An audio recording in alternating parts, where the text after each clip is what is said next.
So with your permission, can we start? Yes, sir. Yeah. Good evening, one and all. I am Prashant Agrawal, General Manager with Emcure. Today we are going to have 9th session of No Thrombosis platform under leadership of Dr. Subhash Kaul. We are going to have very interesting clinical dilemma, differential diagnosis cases of AIS. We are going to have today eminent panel with us, and I take this opportunity to introduce this all to you. We have our post director, Dr. Subhash Kaul. Dr. Subhash Kaul is MD DM from the PGI Chandigarh, and currently he is senior consultant and stroke specialist based out of KIMS, Hyderabad. Sir is associated with NIMS Institute for 27 years, and he is former professor and head Department of Neurology and Dean at NIMS.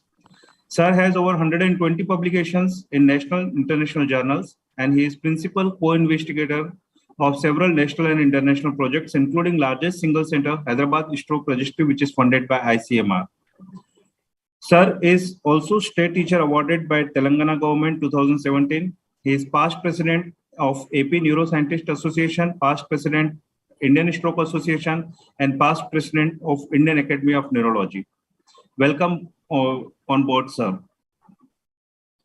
We have our moderator for the day, Dr. S. Meenakshi Sundaram. Sir is senior consultant neurologist, Apollo Hospital, Madurai, and has over 20 years of experience in neurology. Sir has presented many papers in various prestigious national and international forums, recipients of Best Research Paper Award at the 10th Annual Conference of Indian Academy of Neurology, Lucknow 2002. He is principal investigator for many international trials such as refractory partial epilepsy, stroke, acute stroke interventional trial, and PD trials. Sir is editor of South Asian edition of book Practical Neurology by Joe Spiller by Walter Kluwer in December 2020, and he has also contributed to many books on neurology. Welcome you on board, sir. We have our guest moderator for the day, Dr. Saroja. Dr. A.O. Saroja. Ma'am is professor and head Department of Neurology, Jawaharlal Nehru Medical College, Belagavi, Karnataka. Madam has over 27 years of teaching experience in neurology, and she has areas of interest as cognitive neurology, cerebrovascular disorders, epilepsy, and neuroinfections.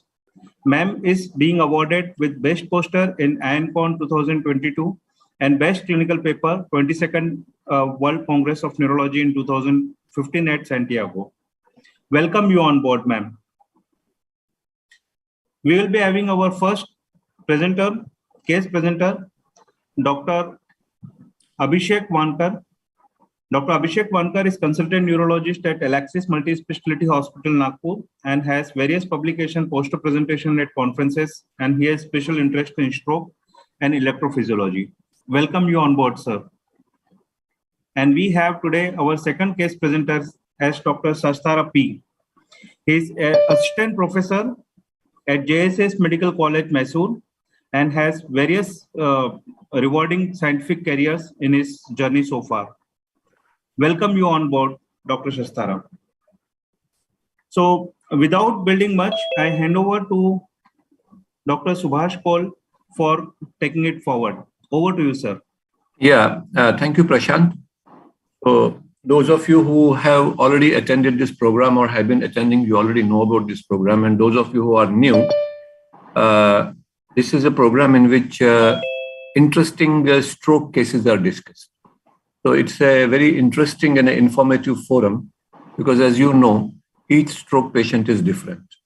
As Miller Fisher said, neurologists learn neurology stroke by stroke, and that indeed happens.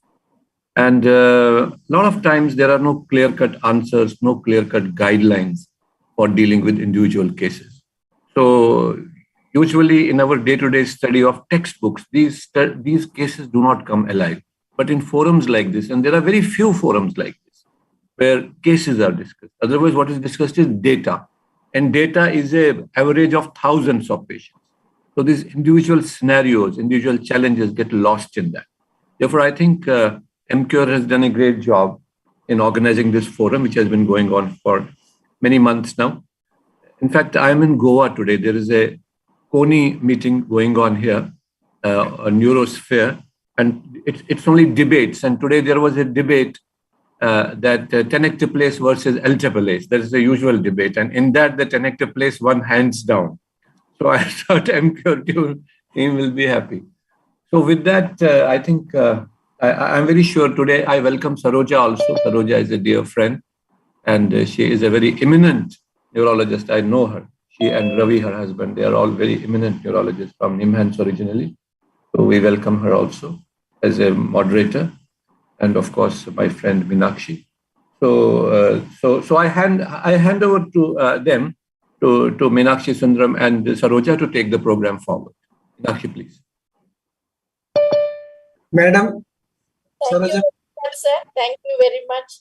And for that kind introduction, we always cherish your friendship, of course, and we learned a lot of things. And whenever I remember Subhash God, it is mechanism of stroke. He keeps telling on mechanism of stroke, which is the basis of treatment.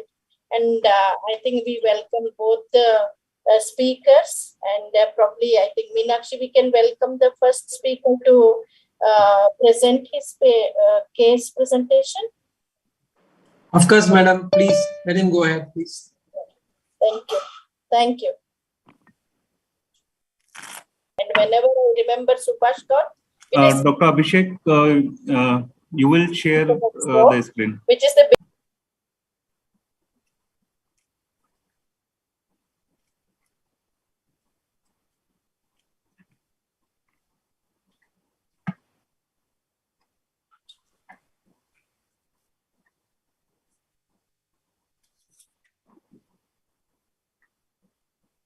Or should I share, sir, from here?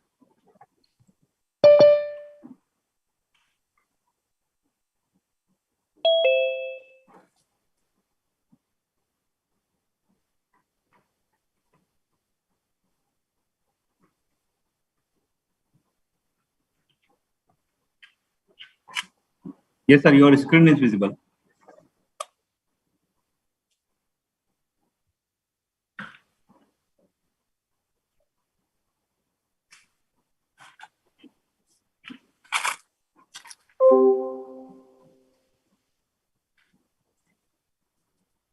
Dr. Abhishek, your screen is visible.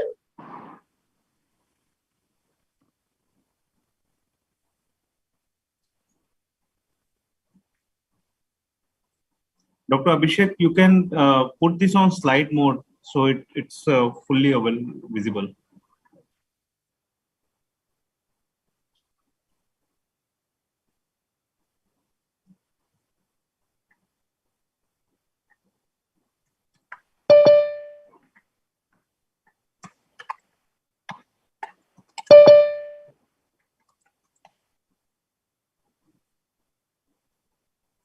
Doctor Abhishek, आपको आवाज आ रहा है? Sir, your voice is not coming to us. No, sir, your voice is not coming.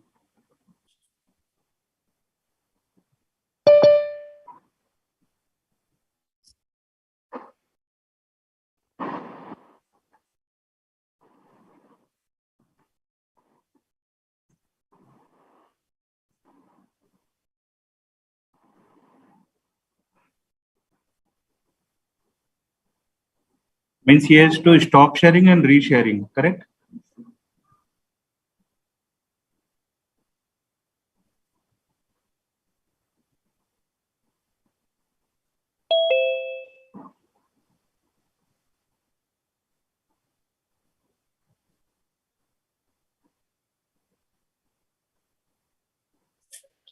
Dr. Abhishek, is there a problem? Yeah, I think, he is not able to, his voice is not reaching us.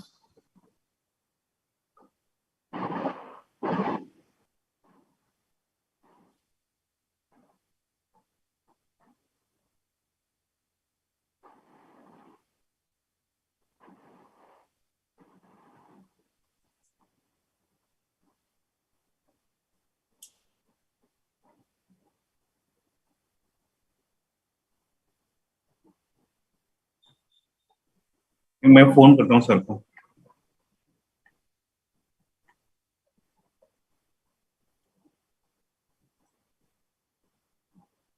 Dr. Abhishek, can we start with Dr. Shastrava's case? And meanwhile, I'll connect with you, sir. You can send a message to him. Yeah, ma'am, I'm speaking with him. Okay. Yeah. So may I request Shastra sir? Yes, sir. Sure. Should I start? Yeah. Yes, sir. Yes, sir. Dr. Abhishek, you can stop sharing your screen. Yeah. Okay. So can I go ahead? Yes, Dr. Shastara, you can start now. Yeah. Hope I am visible and audible. Yes. Yeah.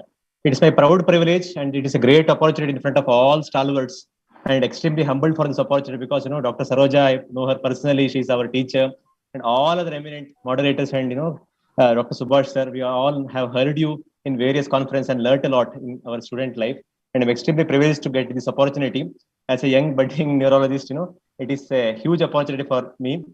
And although we discuss a lot of complicated cases here, we discuss a lot of things which are having diagnostic enigmas, complications. Let me try to go back to the basics because many times we tend to forget our basics. And, as a basic neurologist, what you can do as a, at the bedside level or at the basic level of our country, where we are still resource poor, and what we can do and how we can make a difference in patient's life. That is what I'm trying to emphasize with this particular case.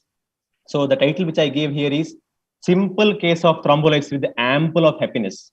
So here it is nothing extraordinarily complicated. It is extremely simple case. But what I would like to highlight here is 2 or 3 things. So one is the age of the patients. Second thing is short-term follow-up. Third thing is long-term follow-up. Because many times what happens is a clinician's job is like, whenever the temperature touches normal or stitches are removed, a doctor's job is over. Probably that is not the case with neurologists because all our disorders are chronic and long-term, and the rehabilitation part of it, and we have to see the patient on a follow-up basis, which will make a huge lot of difference in patient's life. With that small introduction, let me go ahead, and I'm extremely grateful for this particular opportunity. Thanking again to the entire team. Going further. Yeah. So we had a patient who was a driver of an entrepreneur, was traveling from Bengaluru to Mysore when he developed weakness of right upper limb at the outskirts of Mysore city. It is actually a scenario that has happened in real, and there is nothing hypothetical in this. He is a driver of an entrepreneur, and they were traveling from Bangalore to Mysore. Midway, almost reaching the Mysore's outskirts, and he noticed to develop a weakness of right upper limb. He stopped his car in the middle of the road and tried to get out of the car. Unfortunately, he was not able to move his lower limb as well properly. There was also a component of receptive aphasia. This happened all of a sudden. He had impaired glucose tolerance and dyslipidemia. Otherwise, he was not a smoker or a ethanolic. Owner himself, luckily, he was kind enough to drive the car and take his driver to the ER. He rushed to the ER. So this is a story of a young male who was driving car and developed sudden onset of right-sided weakness with receptive aphasia and had rushed to the ER. Before this story rolls out further, there are some facts which I'd like to highlight. As neurologists compared to the cardiologists, even now, our rate of patients thrombolysis is very less. The reason probably for that is we don't consider stroke as brain attack. We all think heart attack is very severe and brain attack is not that severe. This is a perception that is happening in our general public. So if you take an Indian perspective, we know that one stroke happens every 40 seconds, and there is a significant cause of morbidity with a stroke. And we can see here, ischemic stroke is lion's share. It is more than 87% in US and around 80% in India. And hemorrhagic stroke is less common. So why I put this particular slide is because before unfolding the case scenario is the gravity of the problem we should be aware as neurologists, as well as the people who are listening to this and general public and community should be aware that because brain silently cries, it doesn't give pain. The lack of pain is probably the important reason why patients don't rush into hospital, and we have a lot of dailies that is lost, the household income that is lost, and the occupation that is being lost. So going further, we all know the stroke is the one which is causing, it occurs almost 15 years earlier in the low and middle income countries compared to the developed countries. So we have stroke in much younger age group, which I'm going to highlight in my case as well. And the burden of this is much more severe because he has to withstand that morbidity for lifetime. That is the reason why 1.8 million people in India suffer from stroke every year. So time is brain, we know very well. I'll come to that with my case as well. So every stroke will make us lose 1.2 billion neurons and 8.3 trillion synapses and more than 7 kilometers of myelinated fibers. And we age by more than 36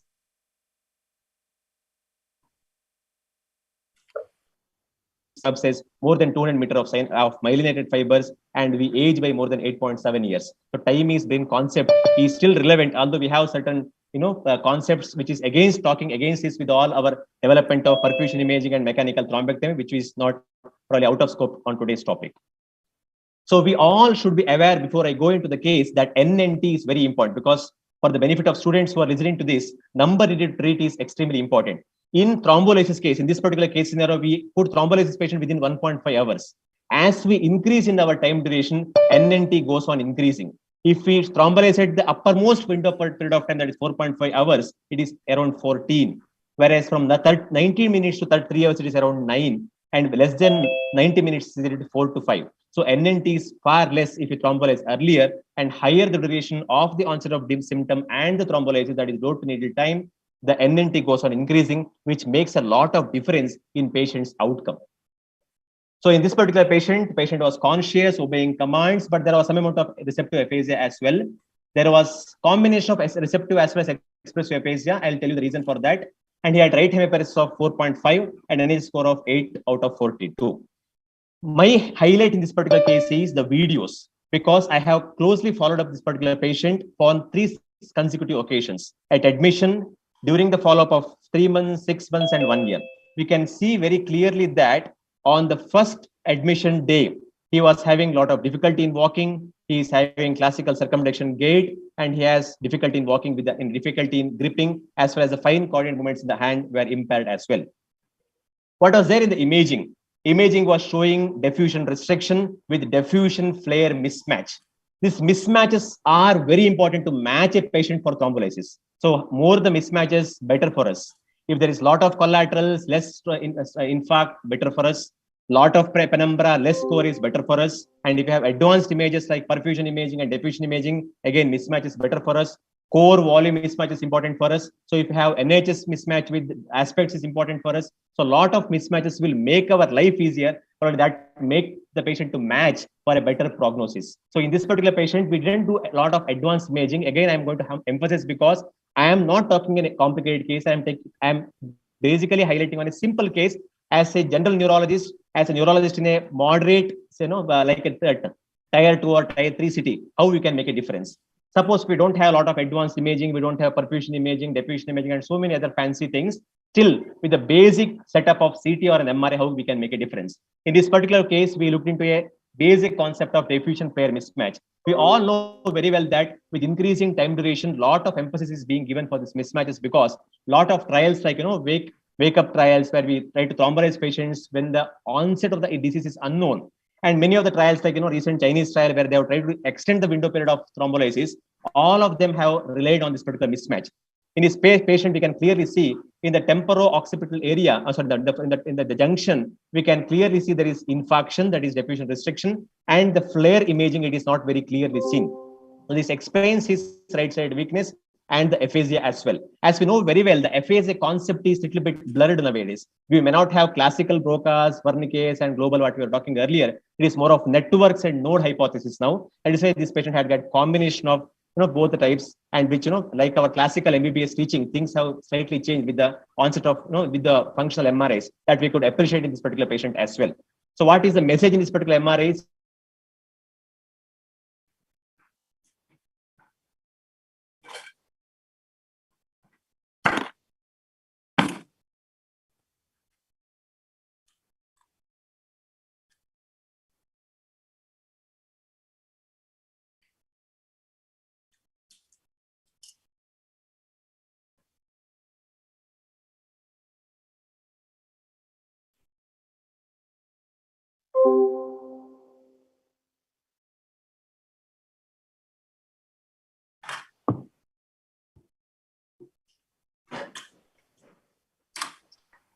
I think, sir. I think, sir, no, there is some network issue at his end, so he is joining again, sir. It seems he has joined back.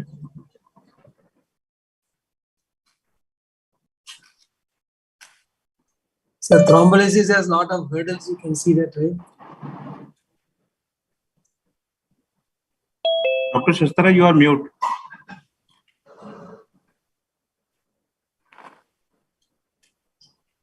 Am I audible? Yeah, now, sir. Very well, sir. Hello. Yes, sir, you are audible, sir. Yeah, as clinically we have a lot of hurdles for thrombolysis. Even in our topic today, we have a lot of technical hurdles. We have to wade through all these things because, in the practice as well, thrombolysis has got a lot of hurdles, and that is signified or justified in this particular topic as well. Anyway, with that sense of humor, we'll go forward because we have a lot of technical glitches today. Yeah. So that is an MR angio showing, there was cutoff beyond M2, M3 segment, so it was not clearly visible. I think diffusion flare mismatch I had already explained. So we all know we have timeline for management of stroke. Just to put in 2 or 3 slides, so we have to go with the time. So 0 minutes, 5 minutes, 10 minutes, and coming to the 15 minutes, 25 minutes, and 45 minutes. Every minute is crucial for us. In this patient, we accordingly followed the algorithm, and we immediately determined his, basic parameters was done instead of CT imaging. MRI was done here. We activated the stroke alert. Imaging was completed within 30 minutes, and imaging was interpreted as well, and we immediately started the therapy within 60 minutes. So that was the so-called concept of golden hour, which was referring to MI, now to the stroke, and all of them are alike basically because everywhere the vascularity is at jeopardy. So we can see here within 60 minutes, the idea is to give the thrombolytic agent. This Dahl's poster is very, very important because what happens is the changes in the final outcome that happens over a period of 3 months. Functional independence, that is MRS score, is 62.52%, and there is no major change in around 35% of patients, and hemorrhage happens around 1.8% of patients. So this has to be very clearly understood by all of us. I know all our esteemed moderators and our faculty know this very well, but for the benefit of students, we should know that we shouldn't have that phobia or the fear of administering thrombolytic agent, because neurologists by default have an inertia to administer thrombolytic agents. Many of our esteemed neurologists are octogenarians now, they have that inertia, thinking that it may not be good because sort of bleeding. But what we should finally remember is the risk-benefit ratio. To take the risk-benefit ratio, this slide clearly tells that intracardial hemorrhage is hardly 2%, less than 2%, and more than 62% have a good MRS score and good functional outcome. That is what I'm going to highlight in this particular case. So we have gone through this criteria of eligibility for thrombolysis, and this patient was more than 18 years of age, had onset of symptoms within 4.5 hours, and he had got clinical neurological deficit, and he had no evidence of any other exclusion criteria that is getting satisfied. He doesn't have any past history of bleeds or strokes or malignancies or neoplasms or GI bleeds or coagulopathy or thrombocytopenia. So that there were no other warning signs, and he was hemodynamically stable. So we had a license to go ahead with the thrombolysis. So window period thrombolysis, we have got a lot of concepts here. Here I am going to highlight only on one molecule, and with one molecule, just one molecule, who made a difference in the patient's life. So it's always, we should remember probably as as a budding neurologist, is lot of fancy stuff, lot of imaging, lot of money may not be there for everybody. So as a person who works in a district hospital or a small city, in those areas as well, we can make a difference with just one molecule without much fancy imaging, with a good clinical acumen. That is what I'm going to highlight in this particular case. Here we didn't do anything extraordinary here. A basic MRI was done, basic blood was done for basic blood test, and with the guidelines excluding exclusion criteria, he was given 0.2 mg per kg of tenectase within 1.5 hours of onset of weakness. We all have the debate of tenectase for 3 hours, 4.5 hours, alteplase versus tenectase, and so many things are going on. But in this particular patient, anyway, whatever it may be, the Indian guidelines or Western guidelines, he was satisfying into the guidelines criteria of tenectase, and he was thrombolyzed within 1.5 hours, and he was very closely monitored, and his ICU stay was uneventful. CT we can see here. All the concept about stroke is, if you have a lot of findings in MRI or CT, if you see a CT something like this, probably we will not dare to do thrombolysis if it is a first CT, because we know that CT will take time for the infarct to establish, and these patients may not do really well with thrombolysis because the collaterals are poor. This particular patient, what was surprising was, despite CT was showing very florid infarct, which is very much visible in the junction of temporal and parietal area, and it is very evident that despite patient having a reasonably good deficits, which was hampering his routine activity because of the young age, probably because of the good brain reserve and because of the good response to the therapy. He did very well in the follow-up time. So what happens is that inertia in us to thrombolyze, looking into the CT or MRI, especially in young patients, probably has to be avoided because these patients, if they satisfy the criteria of thrombolysis, we should still go ahead because they can do very well, as I show in the further following videos. Please see this video. We can see after 3 months, he hardly has minimal deficits. He's walking in much better fashion compared to earlier. I can play it again for you. So you can see there is minimal deficits now, but he is able to do independently his activity, although he was not functionally fit to become a driver again. But 6 months later, the things have changed. You can see very well his walking speed has improved, his gait has improved, and he is walking quite comfortably. And there is hardly, for a naked eye, there is not much of difference. And we can very clearly see from the first video compared to the third video, there is a paradigm shift. There is a very significant improvement, which actually makes us to feel very, very happy. This is probably one of the accomplishments a neurologist can get. One could be correction of hypoglycemia patient waking up his eye. One is a stroke in young patient who is not able to walk at all or unable to do his activity, becoming normal. These are one. Third would be probably hypokalemic periodic paralysis when patient gets up. These are the certain magical things we have in life, although many of the neurological disorders are not magical. This is an important video I would like to highlight. After 1 year, probably I may not be able to tell this patient had stroke at all in the past. So you can see his gait is very well maintained. He is able to walk freely, confidently. His arm swing is almost normal on both sides. And there is the component of circumduction gait has disappeared. And the heel walking, we can see that is with the footwear on. He's able to do it very well. And even the toe walking part of it was also is able to do well. And he is quite happy. And you can see he is going to outstretch his hands. He is able to flex his fingers, and he is able to pronate, supinate, and most importantly, the fine coordinated movements, which are very, very important because I've got a largest representation in the brain, which is an important thing that is to get hampered in stroke patients. It has also come back. So we can see the video again. He's able to walk freely, come back freely. Heel walking is normal, toe walking is normal, and most importantly, the fine coordinated movements. So our old story of our ekalavya, where the thumb, our Indians have showed that thumb is extremely important for us because without that, the bilvidya is not possible. That is very important in our stroke as well because the thumb is the one which is very last to come, especially if it is that area. If that area is infarcted, that is the thumb which comes very, very late. But it's especially likely for us and for our good luck that the thumb has come back, the fine movements have come back, and is able to carry out fine coordinated movements as well in a very good fashion, which is an accomplishment for both of us. So patient is happy, the doctor is happy, and this is what probably is accomplished for a neurologist or a clinician. So the entire stroke workup for young is done because he's a stroke in young. He had only impaired glucose tolerance and dyslipidemia with no other identifiable cause. This is true many times, so-called cryptogenic strokes, what we used to call earlier, which is nothing but due to, either due to an paroxysmal AF or which is a hidden thrombus going into an embolism, or many of the hypercoagulable status. So all these things have been ruled out. We have done a Holter monitoring for him for 7 days. Even loop recorder has been done. Everything has been done. Cardiac workup has been done. Thrombophilia profile has been done. Everything was negative. Many times in practice, we have seen that although we give big list of causes for stroke in young, many times we don't find anything. This is extremely true in our scenario because many of our patients are not affordable for many of these things. So at the end result, they may ask, after doing all these things, what is the end result? You are going to give the same drug for us. So that is why this is important because in this case, he was the owner was kind enough to get all these things done, but the outcome was nil. There was no identifiable cause other than mild dyslipidemia and impaired glucose tolerance. Antiplatelets is very important because many times we make mistakes here. We give thrombolytic agents, and what next is an important question because this may be a simple issue for many of us, but for a student who is listening to this project for their benefit, I would like to highlight this because whether to choose a single antiplatelet or a dual antiplatelet, 150 mg or 75 mg, how long to give, how long to continue, how long to give for, whether to give for 21 days or 90 days or 1 year, all this dilemma, it creeps in our minds, it percolates in our mind every time we ink our pen to give an antiplatelet because many times I have seen our students making a mistake on which antiplatelet to use and whether the dual or single. That is what I'm going to highlight with this particular case scenario here. So what is happiness here is happily he resumed his occupation as the driver, driving his life back to the track, and which was at the risk of going off track thanks to Tenectase.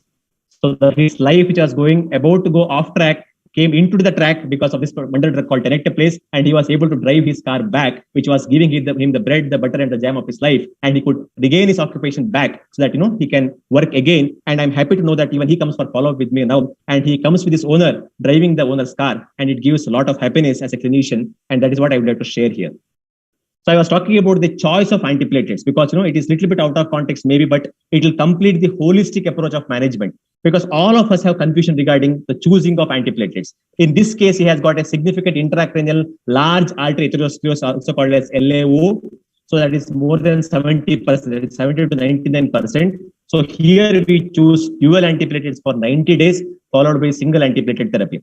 If it is intracranial 50 to 69%, if NIH score is less than 5, then probably we are going to give a dual antiplatelets. If it is more than 5, we choose for single antiplatelets. So this has to be very clear between all of us, because many of us students or clinicians or physicians make mistake in choosing an antiplatelet. So ideally speaking, angiogram is mandatory to quantify the amount of intracranial atherosclerosis so that we make a correct choice here. We didn't have any significant extracranial atherosclerosis here, so that question doesn't arise because of the significant intracranial atherosclerosis, and we have a lot of clinical trials which have clearly showed that the medical management is probably superior to surgical management in case of intracranial large artery atherosclerosis on a long-term basis. That is why we have chosen dual antiplatelets for 90 days, followed by single antiplatelet therapy for this particular patient.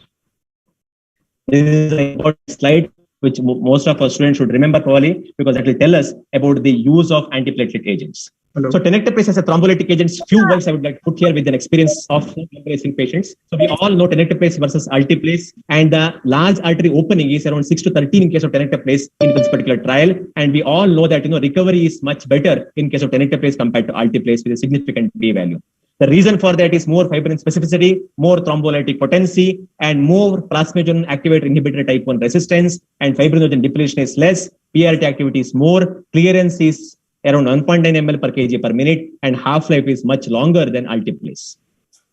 Few trials which would support this particular molecule, we all know that there are a lot of randomized control trials which are compared Altiplase versus Tenectase. And all of them have shown that the quick mode of administration, that is called basically we just push and go. There is no need to do drip and ship here, because Altiplase requires dripping and shipping. Here it is just push and go. There is no need to do a bolus dose and a maintenance dose. And there are a lot of trials which have showed that if you are considering a bridging thrombolysis, if you are doing a mechanical thrombectomy following chemical thrombolysis, then Tenectase is much better than Altiplase, because it saves a lot of time, and recanalization and opening of collaterals are much better with Tenectase compared to Altiplase. This is a trial which has showed that before thrombectomy, if Tenectase is given, it is much better than Altiplase. So Indian perspective also has to be kept in mind. We have 2018 Genova TNK, then Kameshwar Prasad landmark study, then DGHS approval, then came the retro study, then AHAS guidelines came, and the further studies are rolling on on Tenectase.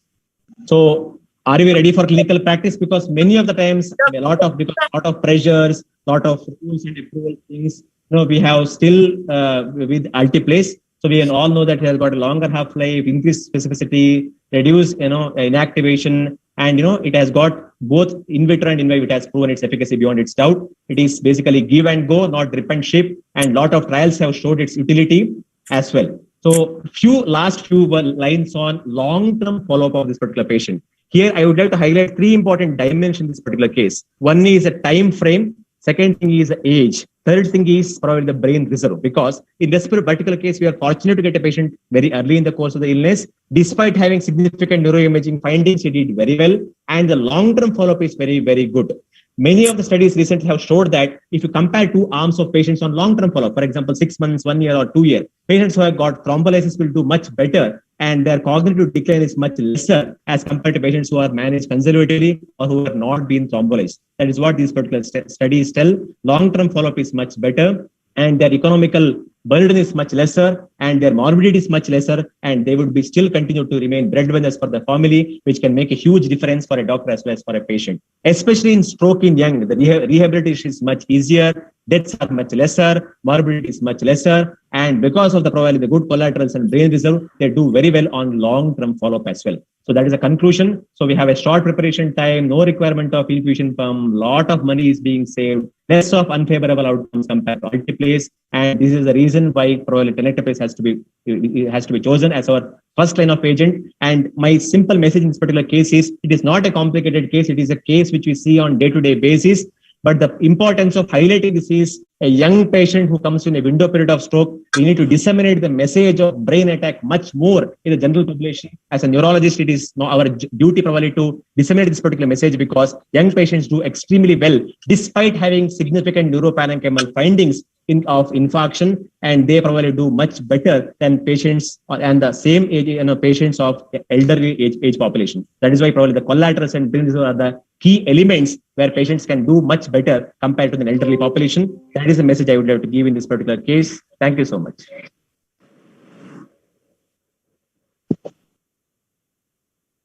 Yeah, I think that was a good case, Shastra.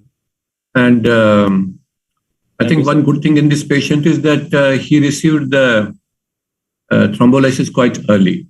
Yes, because although we say guidelines say that you can give up to 3 hours or 4.5 hours, but in spite of that, the earlier the better. Yes, sir. So the best results are for those who receive it as early as possible. Yes, sir. And people, what is called door to needle time. Yes, and in developed countries, people have kept a door to needle time as less as half an hour. And your patient also received within 1.5 hours. And yes, that's also one reason why he did well. Yes. And I was telling today only we had a debate here in Goa. Yes, between the two, Alteplase and Tenectase, and Tenectase was thought to be better. Yes. There's another advantage of Tenectase because you give it bolus dose without the need of infusion. That clearly we save 1 hour in that. Exactly. Otherwise, the Alteplase goes on for another 1 hour is lost. But here, that 1 hour also is saved. Yes. So I think it's a great case. So Saroja and Dr. Meenakshi, your comments. Yeah, Dr. Shastara, I think there was a very large amount of discussion that you made.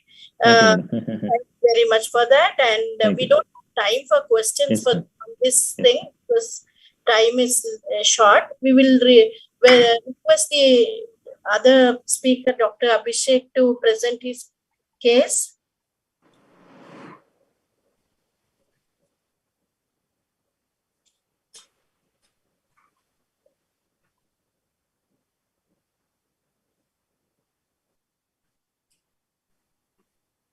Yeah. Good evening, everybody. After a very beautiful case, as presented by the previous speaker, I have a very simple 4 cases, and I'll put it as a small case series, and just would like to share our experience with Tenectase. So, first of all, we start with the first case, which is a 73-year-old female.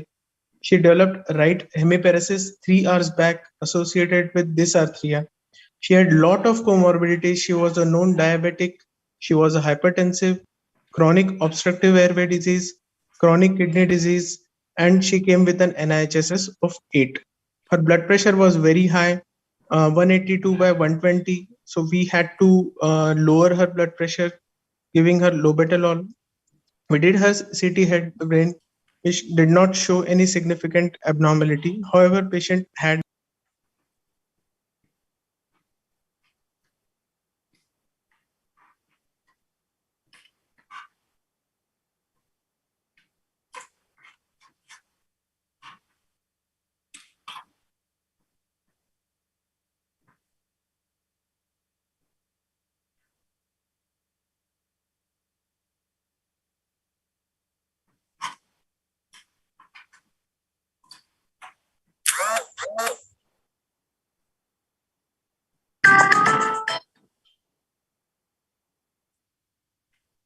Hello. Yeah, I'll present this. So I'm just coming. I'm coming. So the patient had a normal CT, and accordingly we thrombolized the patient with Tenectase 15 mg as per 0.25 mg per kg. Her blood pressure was controlled. Insulin was started in infusion form to control her blood sugars. All the supportive care were initiated, and but ECG showed her to have atrial fibrillation with fast ventricular rate. So she was started on apixaban 24 hours after the stroke. Follow-up of an MRI brain of 24 hours after the stroke showed her to have left MC-tertiary infarct involving frontoparietal lobe with early hemorrhagic transformation. These are the MRI images or diffusion-weighted images 24 hours after the stroke, which showed some infarcts, more patchy infarcts all over the left MCA. Patient had an uneventful hospital stay and was discharged on day 9, and improvement in NIHS was noted from an NIHS of 8, where patient improved to an NIHS of 6, but further follow-up is needed for this patient. Second is a 77-year-old male. He presented to us with aphasia of 1 hour. He had no risk factors. NIHS at admission was 3, and CT had showed ill-defined hypodensity in left posterior temporooccipital lobe, obscuration of gray white matter, but nothing very significant in that. So he was thrombolized with injection Tenectase, 10 milligram. Supportive care was started. Aspirin was started after 24 hours. MRI brain showed multifocal areas of restricted diffusion in left posterior temporooccipital and frontoparietal lobes. Left ICA not visualized from its origin, and a good thing was that during his hospital stay itself, we could actually see his speech improved, and he was though with a completely thrombosed internal carotid artery, we were able to get his speech back, and patient was discharged with mild dysarthria on day 5. So the third case is again a 72-year-old male. He presented with left hemiparesis of 40 minutes, slurred speech.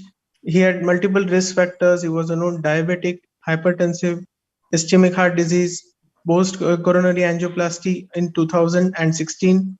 This patient had come with a vaccination for COVID 1 month back.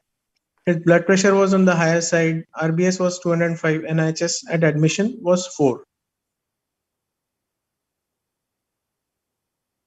So MRI brain, which was done at admission, showed him to have acute infarct in right frontal and occipital region with chronic small vessel ischemic changes. So this was the MRI, which we can see only a small infarct, which we can see in the right frontal region. So we did thrombolized him with the injection Tenectase, 13 milligrams, antihypertensives like metoprolol, telmisartan, anti-diabetics, and supportive care.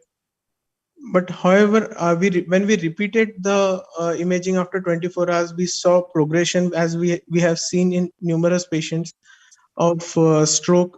You can see multiple infarcts in right frontal, some frontoparietal front, and multiple areas, occipital also. And this patient, but however, clinically patient improved from NIHS 6 to NIHS 4, and we were able to discharge the patient on day 6. Fourth case is a bit interesting case, which I would like to discuss and get opinion from our esteemed speakers. She is a 51-year-old female. She presented with right hemiparesis 1 day back, recovered over the next 30 minutes, had at admission had no neurological deficits. She is a known case of diabetes and hypertension. Pulse was 106, BP was 167/78 at admission. MRI brain at admission was normal. So these were the two cuts which I had selected, which where MRI brain was normal. Accordingly, she was started on antihypertensive, insulin, since HbA1c was 11.6, 2D echo was normal. Neck Doppler showed complete thrombosis of left internal carotid artery. So we started her on dabigatran along with low molecular weight heparin, as we saw that. 4-vessel DSA was done, which we saw acute thrombus in left internal carotid artery. Thrombus in left internal carotid artery. And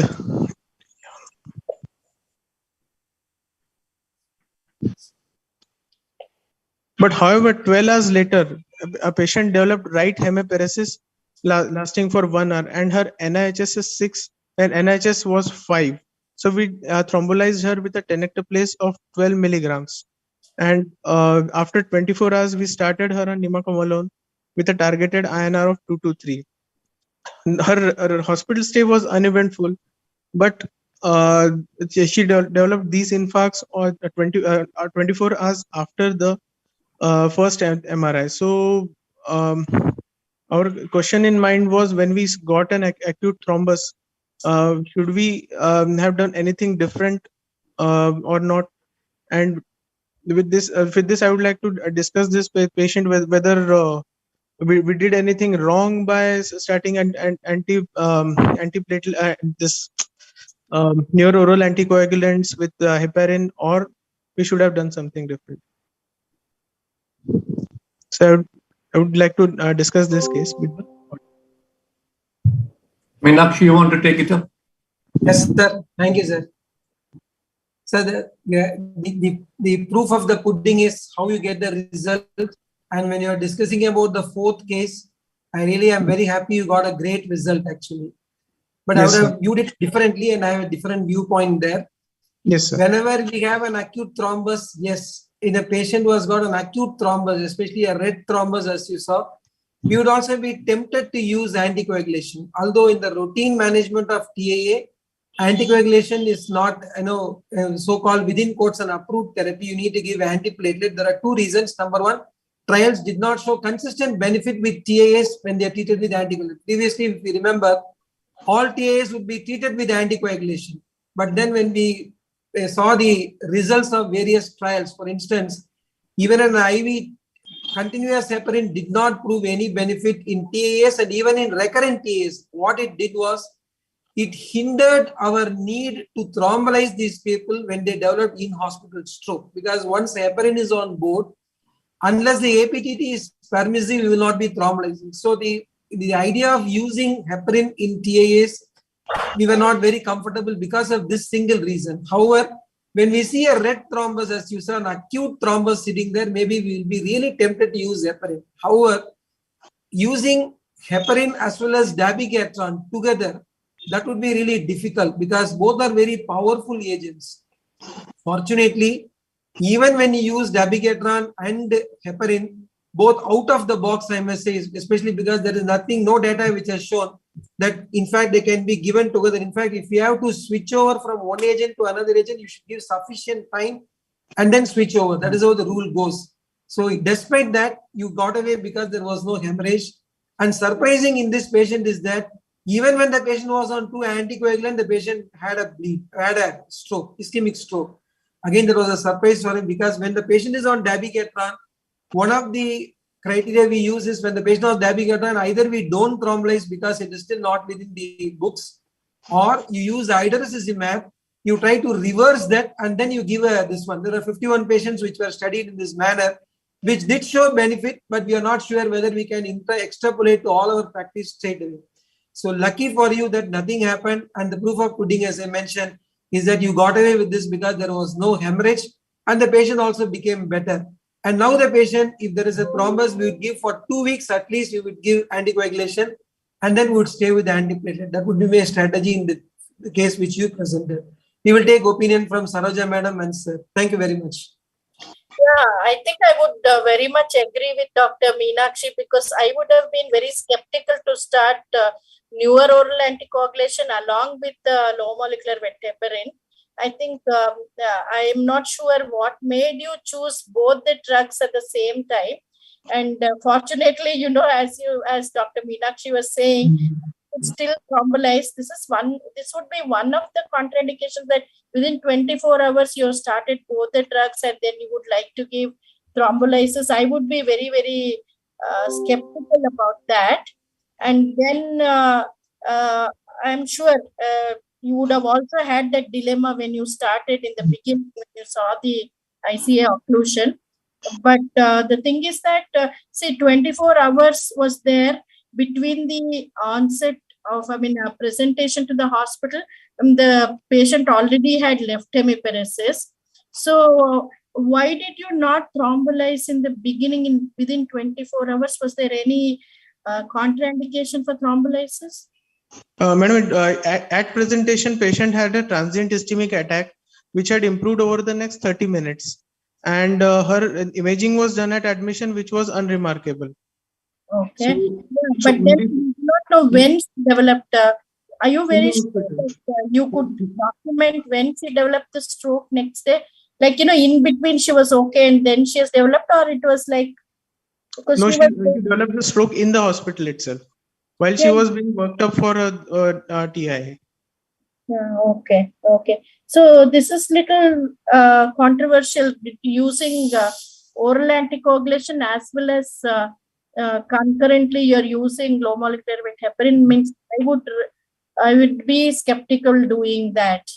Yes, ma'am. I would say It that was a very difficult thing for me to start, but still, whether to thrombolyze this patient or not. One anticoagulant, one mode of anticoagulation, either the low molecular weight heparin or the newer oral anticoagulants, but start together. I am not sure. There are no guidelines to say use both. And it will be very powerful agents to use together, because the incidence of hemorrhage would be very high in such patients. That fortunately you got away with this. We wouldn't be testing it again. I think there wouldn't be any guidelines as well. One of them could be used. And, even once you have used anticoagulation, then the dilemma would come when a patient develops an in-hospital stroke. How are we going to thrombolyze them? That would be a difficult thing, especially we have patients who come with low molecular weight heparin. At least when you use regular heparin, you will use the APTT as a guide. But when a patient is on LMW heparin, you will have no guide, because factor 10A activity is not what is done routinely in any hospital. So we will not be knowing whether to thrombolyze, and better not to thrombolyze in those people. This is what guidelines we would go. Unless the patient signs a consent, we tell them, look, he may bleed, you want to take a chance, we'll do it.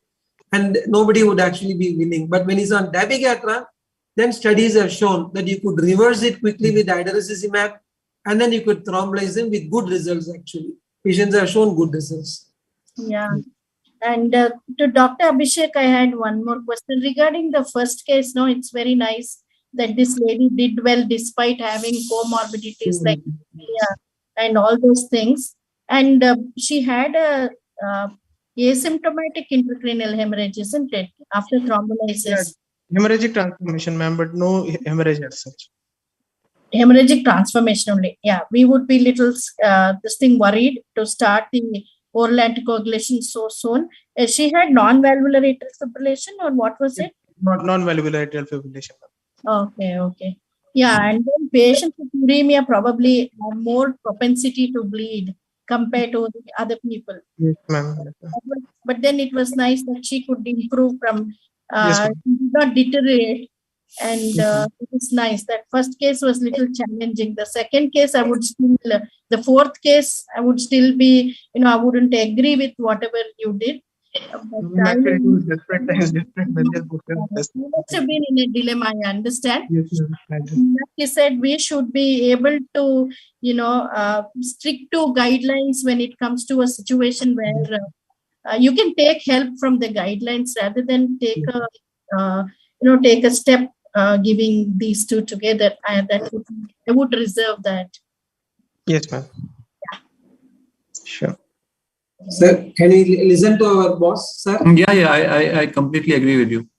I think in the first case, I agree with Saroja that when there is a hemorrhagic transformation, I would not immediately put these patients on oral anticoagulants. See, aspirin is something else. Aspirin you can do, even if there is mild petechial hemorrhage.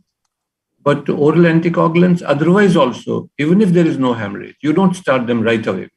Even for Diner's law and all also says that you have to wait for at least 1 week. Unless the infarct is very small, it's a TIA stage. Otherwise, you have to do it because you can get hemorrhagic transformation.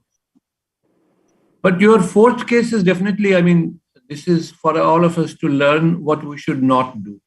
Even though the outcome is good, the outcome will be good in some patients, but in most of the patients, it's very risky.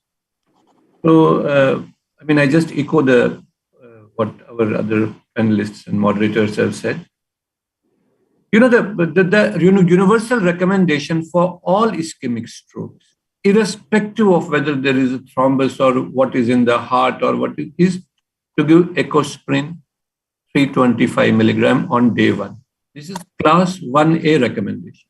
Nobody can question whether you have got a atrial fibrillation, whether you have got a thrombus in the carotid or whatever you have. This is class 1A recommendation. Aspirin. So if you would have done that, that would have been the correct thing. I'm talking of day 1. Now, little departure from that can be that you may give them low molecular weight heparin. That is because, now this is not a class 1 recommendation. This is a class 2 recommendation. Where some people feel that if you actually visualize a thrombus in the culprit artery, particularly if it is mobile, then you may give them heparin. And in that case, they say that you should not give them aspirin. Then you have to give them only heparin, low molecular weight heparin, in therapeutic doses, means 1 morning, 1 evening. This is in guideline. But then it's only heparin, not aspirin. Yeah. So that could have been a correct decision. But combining dabigatran plus heparin is a risky thing. We are lucky that this patient didn't bleed, but it is an absolute no-no. And on top of it, then thrombolysis also. I mean, I'm not sure whether this patient's hematology, I mean, this is a different hematology from others. Normally, she should have bled. So this was actually contraindicated. Now, one thing is there that if the patient, dabigatran is a real contraindication because she received the dose on the same day also or yesterday also. One way to do that was to give edrasuzumab, but then she was also receiving heparin, no? Yes, sir. And there is no data that we can give protamine to reverse it and then thrombolyze it. So it was a overall risky procedure. But one thing is there that if you have given it, that Meenakshi also knows that if we have given a 1 dose of LMWH, then that is not a contraindication, or what is called prophylactic dose. But having received regular heparin twice a day, dabigatran, only once a day, dabigatran also 1 dose, and this also heparin also 1 dose, because we did her angio in the evening. We gave her a dose, and next day morning she had this stroke. Yeah. Now dabigatran was a contraindication. Yes. 1 dose of heparin is not a con, but dabigatran was a contraindication. I mean, solid contraindication. Okay, sir. That is what we have to learn from this case. Yeah. She is a high risk TIA. I agree with that. You know that her chances of developing a stroke was very much there when you saw the ICA occlusion.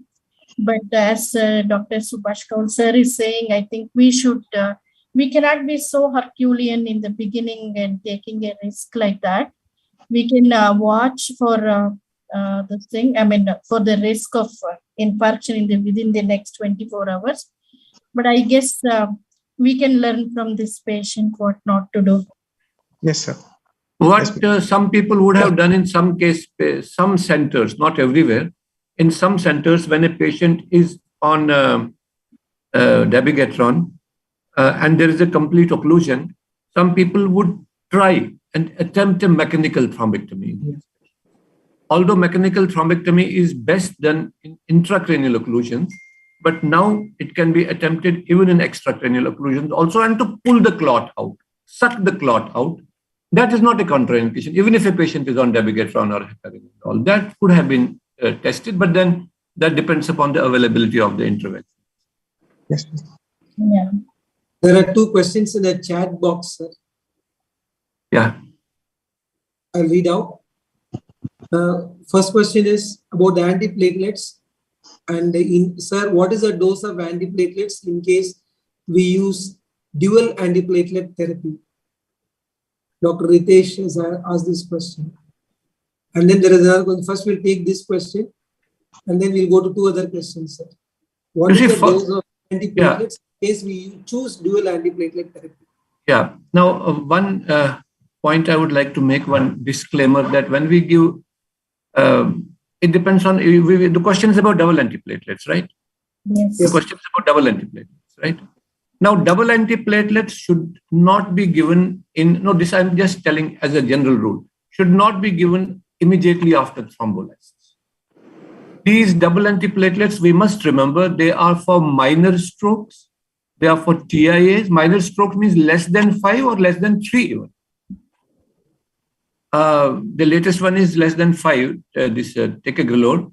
And if you see the guidelines, the clopidogrel and aspirin are for those who are having less than 3. So they are not for all strokes. They are for patients who have not been thrombolized, and they are for minor strokes, and they are for TIAs. And TIAs who have got a high risk of recurrence, where the ABCD2 score is more than 5. Now the dose, it is recommended they should be on the first day you have to give loading dose. So if you are giving clopidogrel, then you will give 300 mg of that on first day, and aspirin also you will give 325 on the first day. After the second day, you should give 75. But first day you should give loading dose because it takes time for the. So give 300 mg, 4 tablets of clopidogrel, and give 325 aspirin, and next day 75. That is the consensus about double antiplatelets. And there is another double antiplatelets which has been recently come because of TALIS trial, in that you can give even ticagrelor. That has to be given a loading dose of 180 milligrams. But the aspirin in combination with ticagrelor should never exceed 100 mg, which means 75 mg in our setting. So you have to be cautious about the dose. That's a good question. Following the earlier data on ECAS, there was also use of dual antiplatelet therapy in the form of aspirin dipyridamole combination. However, not tested specifically in the setting of thrombolysis. But beyond that, if you look at that, I think that can also be given, but not specifically tested yet. So there are no choices of dual antiplatelet. Yes. So regarding the anticoagulation, there was one caution also. The use of anticoagulation immediately after thrombolysis again would be very difficult to justify. And there is one Diner's law which sir just mentioned. If it is a TAA, we are justified in using anticoagulation on day 1. You can just remember the rule 13612 or 13714. If it is TAA day 1, minor stroke day 3, moderate stroke day 6 or day 7, and a severe stroke, better to wait for at least 12 to 14 days, because the risk of hemorrhagic transfusion will be very huge, and we will actually cut a sorry figure. We'll be waiting for more time than I would have otherwise waited. This has been the rule which we follow. And when we have a hemorrhagic infarction, what is shown, when we have a PH1 or PH2, then we'll be more hesitant. But if it is HA1 or HA2, in fact, we are very happy, because we'll be happy that some perfusion has actually happened into the region. We are all of us are happy to see HA1, HA2. HA1 we are very happy. HA2 is still fine, but PH1, PH2 will be really disastrous for us. Though people say PH1 is also okay, so PH2 is disaster. So there is another question there, sir. I'll read out this one.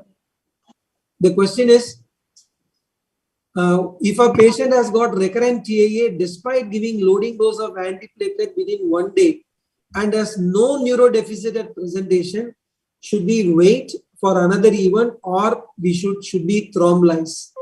This is again from Dr. Ritesh. No, you see question is that the patient has received antiplatelet agents and despite then he developed again a TAA. Despite that, despite that he is getting thrombolysis. This is a tricky situation. All of us face it from time to time, and many times these TIAs are called crescendo TIAs. That means they keep on coming, and sometimes they come 20 TIAs in a day, 30 TIAs in a day, and one of these syndromes is called capsular warning syndrome. So now the question is that should you thrombolyze them? Well, the studies have shown that you should thrombolyze them. They invariably land with the final hemiplegia. They will get TIA, and then there will be one TIA which will not be TIA. It will be a stroke. That is their natural history, and that natural history was studied before thrombolysis. Here, there's only one tricky thing, that at what point you have to thrombolyze. Ideally speaking, you should thrombolize them at a stage when he has deficit. Although some people have thrombolized even when he has no deficit, but then you will be going against guidelines. That's why. So better is to thrombolize. That's why when I have faced this situation, I tell the resident, you just be ready with the vial, and the moment he has a block, immediately break it and give it. Don't wait, because he may recover before that. But it does help. Now, there are no studies on that, but in my experience, thrombolysis has helped in these patients, because after all, the mechanism is that there is some clot is forming again and again at the mouth of that artery.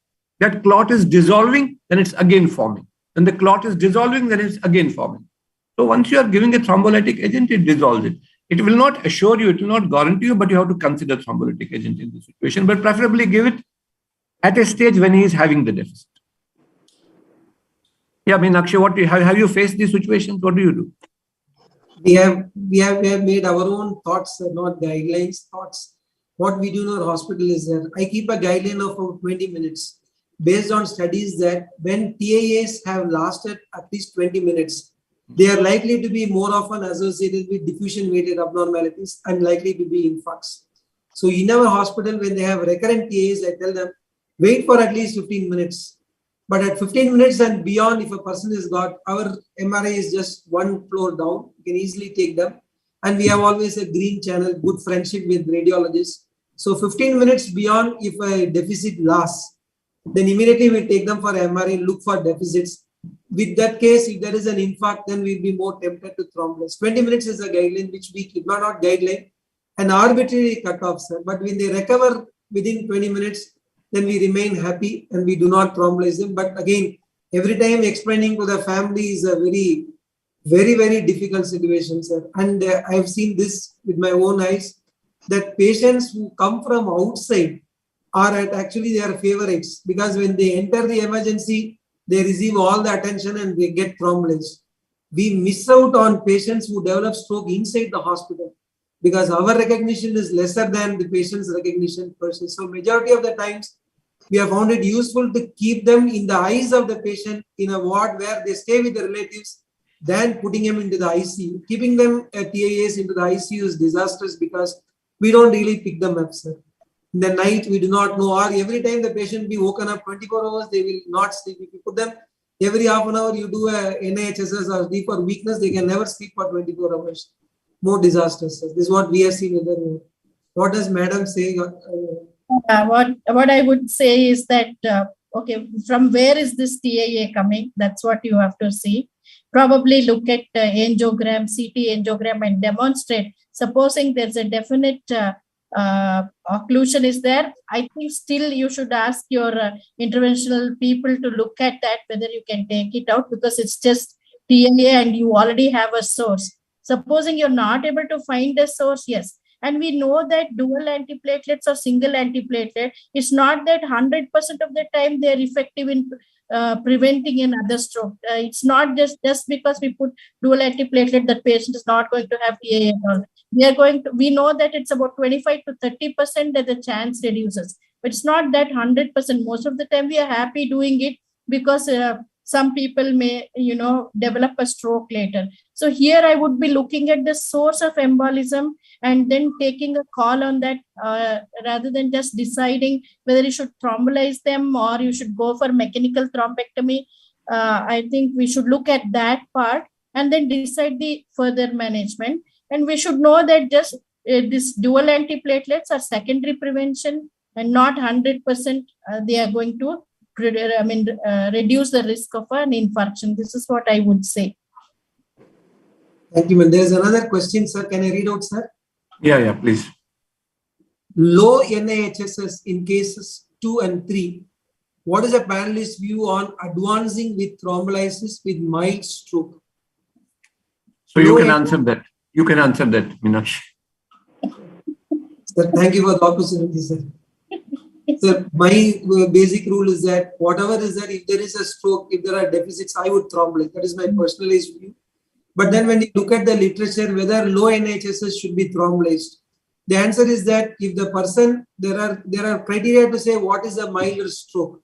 When the NIHSS is too low, then we call it a minor stroke. But again, there are a lot of exclusions. For example, if a person has got a hemianopia, the NHS is only 2. But if you leave them without thrombolysis, they are going to have a disaster.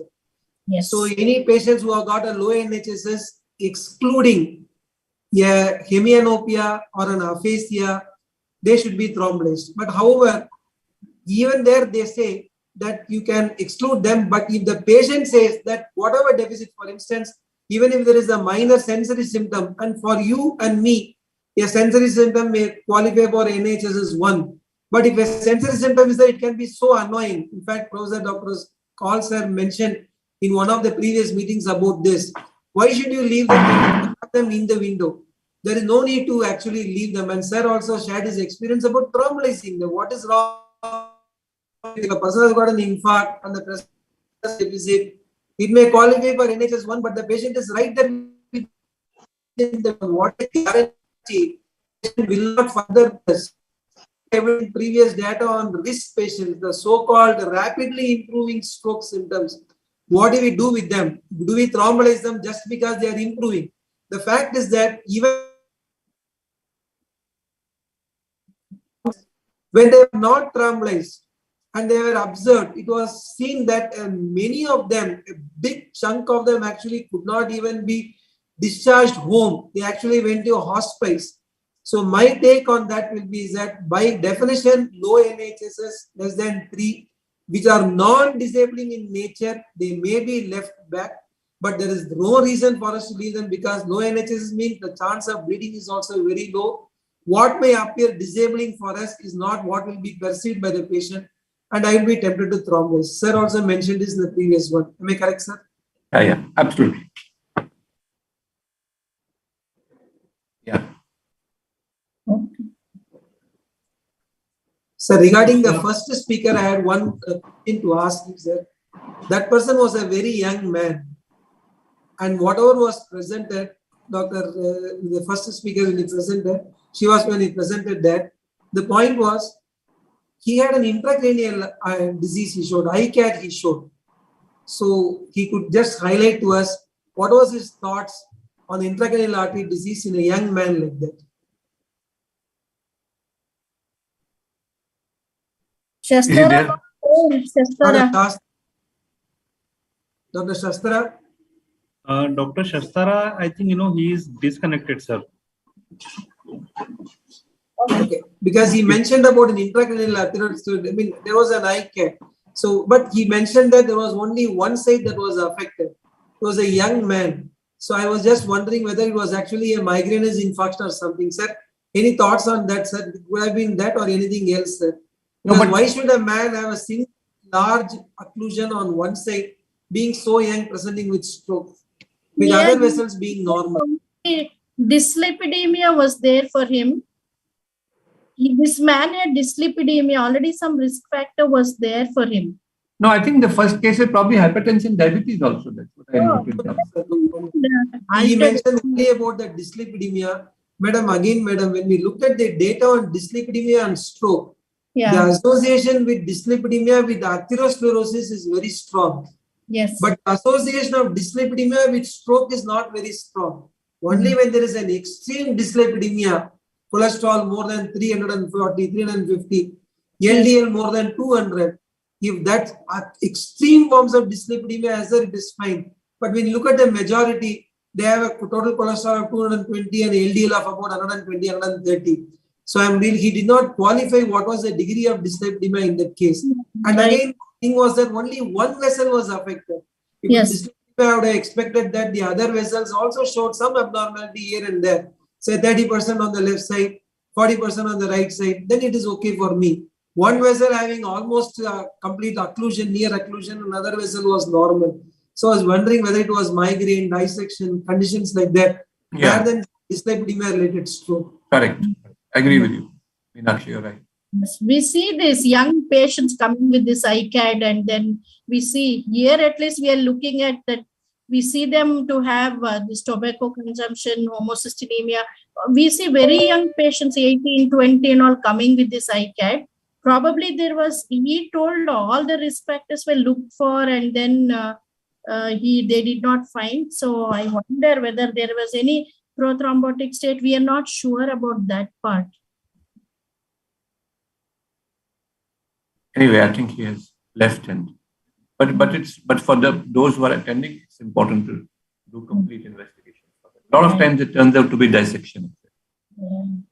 The common risk factors for ICAD includes dissection. Then we have to consider cerebral vasoconstriction syndrome, fibromuscular dysplasia, vasculitis. That would be the list which we'll go through. But this patient, probably, I think that young man probably would have got a migraine and would have got a dissection. That is my guess in that case. Yeah. I think yes. So I think it is 9:16 already. We have That time. So, sir, with your permission, can I close the session, sir? Yes, of course. Yeah. If we have any question, tell us in person. With Saroja's and Meenakshi's permission. Sir, Thank you, sir. You are there. Your permission is most important. Thank you very much, sir. Thank you. Yes, sir. Thank you very much, doctors. Today we had 159 doctors, those who have listened to this wonderful session in last 1 hour, 20 minutes. We had interesting presentation by Dr. Abhishek as well as by Dr. Shastara. I take this opportunity to thank you both of them for showing their clinical cases and making all doctors more knowledgeable. Special thanks to Dr. Saroja ma'am for being our guest moderator for the day, and Dr. S. Meenakshi Sundaram sir for continuously moderating the session. Thank you very much, sir. Dr. Subhash Paul, thank you very much for your continuous guidance, mentoring, and today's session course coordination. Thank you very much, sir. Thanks a lot once again to all of you, and we will look forward and once again meet next month. We'll communicate the dates and agenda in advance. Thanks a lot, sir. thank you very much. Thank you, sir. Thank you. Madam, thank you, madam. Sir, enjoy Goa, sir. Thank you. Thank you. Yeah. Thank you. Have a wonderful day. Thank you all.